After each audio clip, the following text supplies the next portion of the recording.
Hello दोस्तों, जय Hind. Diamond academy के यूट्यूब चैनल पर आपका स्वागत है। दोस्तों आइए आज हम आप लोगों को डाइजेस्टिव सिस्टम के सेशन को आगे बढ़ाते हुए डाइजेस्टिव सिस्टम का पार्ट खत्म करते हुए आज हम डाइजेस्टिव सिस्टम के पाचन ग्रंथियों के बारे में बताने से पहले कुछ हमारे शरीर में जो आवश्यक चीज़ें हैं उसके बारे में बता रहे थे। दोस्तों इसके पहले हमने कार्बोहाइड्रेट के बारे में जान लिया था।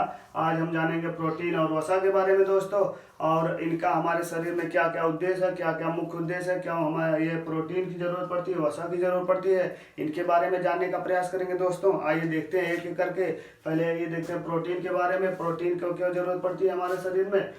यह अमीनो अम्ल का एक बहुलक होता है। प्रोटीन यह अमीनो अम्ल का एक बहुलक होता है। दोस्तों शरीर में आवश्यक प्रोटीन सभी का निर्माण कितना 20 प्रकार के अमीनो अम्ल से होता है। इन अमीनो अम्ल को दो भागों में बांटा गया। हमारे शरीर में 20 प्रकार के आवश्यक अमीनो अम्ल का निर्माण होता है। दोस्तों हमारी आपके एनसीईआरटी में भी आज यही लिखा गया है। दोस्तों हमारी आपके एनसीईआरटी में इसी का प्रयोग किया गया है और कुछ भी खोजे गए, लेकिन आपसे पूछे अमीनो अम्ल का मुख्य उद्देश्य कितने हैं दोस्तों, 20 हैं। दोस्तों कितने कितने हैं हमारे शरीर में अनावश्यक और आवश्यक अमीनो अम्ल की आवश्यकता पड़ती है। हमें अनावश्यक अमीनो अम्ल किसे कहते हैं, आवश्यक अमीनो अम्ल किसे कहते हैं, आइए एक एक करके देखते हैं। आवश्यक अमीनो अम्ल इसे कहते हैं ऐसे अमीनो अम्ल जिसकी जरूरत हमें क्या बाहर से पड़ती है, और अनावश्यक अमीनो अम्ल ऐसा होता है जिसकी जरूरत हमें बाहर से नहीं पड़ती, हमारे शरीर के अंदर ही होता है। दोस्तों इसकी कमी नहीं होती है। आइए देखते हैं क्या क्या है। देखो आवश्यक अमीनो अम्ल ऐसे अमीनो अम्ल जिसका निर्माण शरीर में नहीं होता है, इन्हें हम बाहर से प्राप्त करते हैं, बाहर से प्राप्त करते हैं। और अनावश्यक अमीनो अम्ल ऐसे अमीनो अम्ल जो शरीर का निर्मित हो जाता है, शरीर में हमारे ही निर्मित हो जाता है तथा सामान्यतः शरीर को इसकी कमी नहीं होती है। दोस्तों हमें आपको अमीनो अम्ल की जरूरत क्यों पड़ती है। अगर यदि आपसे कोई पूछता है कि प्रोटीन की परिभाषा बताइए, तो आप प्रोटीन की परिभाषा बताने के लिए उससे कह सकते हैं हम प्रोटीन को तब तक पचाते हैं जब तक कि वह अमीनो अम्ल में ना बदल जाए, तब तक हम उसे प्रोटीन को पचाने का कार्य करते हैं। ये हमारे प्रोटीन की परिभाषा है। दोस्तों आइए देखते हैं हमारे शरीर में प्रोटीन कहाँ कहाँ से मिल सकता है, किस किस चीज़ों से मिलता है। प्रोटीन के लिए सबसे बेहतरीन उदाहरण है सोयाबीन में सबसे ज़्यादा प्रोटीन पाया जाता है। जो सोयाबीन हम लोग खाते हैं सब्जी बना के वाला नहीं, ये दाल की तरह होता है, बीज नुमा होता है, दाल में हो जाता है प्रोटीन। और अंडा जो खाते हैं, अंडे का हमारा जो सफ़ेद वाला भाग होता है उसमें सबसे ज़्यादा प्रोटीन मिलता है, मांस में मिलता है, हमारे दूध में मिलता है इत्यादि। ये सब क्या है, हमारे आपके शरीर में प्रोटीन की मात्रा मिलती है। दोस्तों अच्छा ये प्रोटीन हमारी आपके शरीर क्या, ये प्रोटीन मिलकर हमारी आपके शरीर का विकास यानी वृद्धि का कार्य करते हैं। अभी आप लोग जानने का प्रयास करेंगे, हम बताएंगे आप लोगों को। यदि कोई मोटा व्यक्ति है, यदि मोटे व्यक्ति को पतला करना है तो उसके शरीर में केवल और केवल क्या, कार्बोहाइड्रेट की मात्रा कम करिए, ना कि प्रोटीन की मात्रा कम करेंगे। प्रोटीन की मात्रा कम करने से उसकी क्या हो जाएगी, शरीर में जो आवश्यक अमीनो अम्ल है उसकी मात्रा घट जाने के कारण उसके नाना बहुत ही बीमारियों का लक्षण पैदा हो सकता है। यदि उसके अंदर से केवल और केवल कार्बोहाइड्रेट की मात्रा ना दी जाए तो वह व्यक्ति क्या हो जाएगा, उसका मोटापा कम हो सकता है।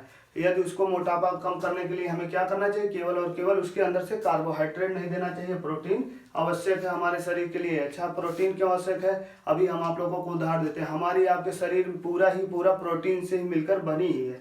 आइए देखते हैं हमारे शरीर में प्रोटीन पूरा मिलकर बनी। मांस में क्या होता है, एरेक्टिन नामक प्रोटीन होता है, मायोसिन नामक प्रोटीन होता है, मायोग्लेक्सिन नामक प्रोटीन होता है। हमारे हड्डियों में क्या होता है, हड्डियों में ओसिन नामक प्रोटीन होता है, हमारी हड्डियों में ओसिन नामक प्रोटीन होता है। बाल, नाखून, त्वचा में केराटिन नामक प्रोटीन होता है। रक्त में हमारा हीमोग्लोबिन होता है, हीमोग्लोबिन नामक प्रोटीन होता है। और हमारे आपके जो ये कार्टिलेज होता है, हड्डियों के जोड़े पे कार्टिलेज होता है, यहाँ पे कैरोटीन नामक प्रोटीन होता है, कैरोटीन नामक प्रोटीन होता है। दूध में हमारा कौन सा प्रोटीन होता है, दूध में हमारे क्या होता है, कैसीन नामक प्रोटीन होता है। कहने का मतलब है हमारी आपकी शरीर जो बनी है बाल, नाखून, त्वचा, हड्डियां, ये सब क्या होता है, इन सब में प्रोटीन का ही भंडारण होता है दोस्तों। प्रोटीन के कारण ही हमारी आपकी शरीर विकास करती है। यदि हमें आपको अपने शरीर को लंबे समय तक चलाना है तो हमें आपको प्रोटीन की आवश्यकता पड़ती है। और इन सब प्रोटीन का एक आप लोगों को बहुत ही बेहतरीन उदाहरण बता रहे हैं। यदि जो लोग पढ़े नहीं है वो लोग भी जाने, और जो लोग पढ़े उनके बारे में तो बहुत ही इम्पोर्टेंट। हमारी आपकी जो प्रोटीन होता है, प्रोटीन का दहन होता है। जब प्रोटीन जलाया जाता है या सड़ाया जाता है, उसमें एक विशेष प्रकार की बदबू आती है। यदि कहने का मतलब यह है, यदि कहीं पर गंध आ रही है, जलने की बदबू आ रही है, तो वह क्या है, वहां पे प्रोटीन जलाया जा रहा है। यानी प्रोटीन में क्या होता है, सबसे ज्यादा सल्फर की मात्रा होती है। SO2 होता है, सल्फर की मात्रा होती है, जिससे कारण क्या होता है, उसमें बहुत ही गंध आती है।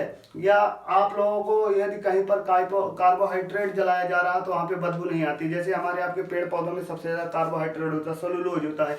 सेलुलोज का दहन होने पर बदबू नहीं आता है। क्यों? क्योंकि उसमें CO2 की मात्रा ज्यादा होती है, इसलिए उसमें बदबू नहीं आता। हमारे आपके शरीर में या हमारी आपके जैसे जितनी भी मांसपेशियों से बनी चीज है या जितने भी चीजों में प्रोटीन पाया जाता है, उसको सड़ाने पर क्या होता है, उसको दहन करने पर बदबू आती है दोस्तों। इसको पता करने के लिए आप लोग को मैं एक उदाहरण दे दिया हूं दोस्तों। आइए अब देखते हैं हमारा वसा की जरूरत हमारे आपके शरीर में क्या होती है। यह हमारा क्या, वसी अम्ल के बहुलक होते हैं। यह वसी अम्ल के बहुलक होते हैं। वसी अम्ल बहुलक होते हैं शरीर में, जैसे हमारे आपके शरीर में कोलेस्ट्रॉल की मात्रा और ये क्या लिपिड हो जाता है। कोलेस्ट्रॉल, लिपिड, स्टेरॉइड की मात्रा बढ़ाने के लिए हमें आपका क्या करना चाहिए, वसा का सेवन करना पड़ता है। और वसा का सेवन करने के लिए हमें आपको क्या करना चाहिए, ये 2 प्रकार के अमीनो अम्ल होते हैं, एक HDL होते हैं, HDL होते हैं, एक LDL होते हैं, हाई डेंसिटी लिपिड, और एक होता है लो डेंसिटी लिपिड, उच्च घनत्व वाले लिपिड और निम्न घनत्व वाले लिपिड होते हैं दोस्तों। ये हमारे हाई डेंसिटी लिपिड जो होता है हमारे शरीर के लिए बहुत ही अच्छा होता है, और लो डेंसिटी लिपिड वाला जो होता है हमारे शरीर के लिए बहुत ही खतरनाक होता है। हाई डेंसिटी लिपिड जो होता है उसको हम बता रहे हैं हाई डेंसिटी लिपिड के लिए, यानी कि यदि हम वसा का सेवन कर रहे हैं, वसा का मतलब क्या होता है, तेल होता है। वसा का मतलब तेल होता है। अगर वसा का हम तेल सेवन कर रहे हैं हाई डेंसिटी लिपिड के लिए, हमारे लिए सबसे बेटर क्या होता है, देसी घी। क्या होता है, देसी घी। और देसी घी में कौन, किसका घी, गाय का। सबसे बेटर होता है गाय का। ठीक है, ये हमारा क्या हो जाएगा, अगर हम हाई डेंसिटी लिपिड का प्रयोग कर रहे हैं तो उसमें सबसे बेटर हमारे लिए देसी घी का होता है। और अभी हम बता रहे हैं आप लोगों को ये हाई डेंसिटी लिपिड और लो डेंसिटी लिपिड हमें क्यों लेना चाहिए। और लो डेंसिटी लिपिड का सबसे मुख्य जो खतरनाक कारण है हमारे आपके लिए क्या है, सरसों का तेल। कौन सा होता है, सरसों का तेल। सरसों का तेल होता है जो हमारे आपके लिए खतरनाक होता है। ये लो डेंसिटी लिपिड का कार्य करता है। हमारे आपके शरीर में बहुत सारी रक्त वाहिनियां हैं। हम आपको जब रक्त सेशन पढ़ाएंगे उसमें बहुत ही अच्छे तरीके से बताएंगे। यहाँ पर केवल चर्चा हो गया है तो हम आपके हमारे शरीर में रक्त वाहिनियां हमें आपके देखेंगे आज के जेंडर में ये हमारी आपकी कॉमन बीमारियां हो जाएगी। भारत में आने वाले हर घर में कोई एक ऐसा व्यक्ति होगा जो हार्ट अटैक से परेशान होगा दोस्तों। इसका जिम्मेदार कौन होगा, हमारे आपका सरसों का तेल जिम्मेदार होगा। क्यों? क्योंकि इसमें लो डेंसिटी लिपिड होती है। यह क्या करता है, हाई डेंसिटी लिपिड और लो डेंसिटी लिपिड ये क्या करता है, हमारे रक्त में हमेशा बहता रहता है। हमारी रक्त वाहिनियां जो होती है उसमें बहता रहता है। जैसे हाई डेंसिटी लिपिड का मैं यहाँ पे एक रक्त वाहिनियां बनाया हूँ और एक लो डेंसिटी लिपिड का रक्त वाहिनी बनाया हूँ।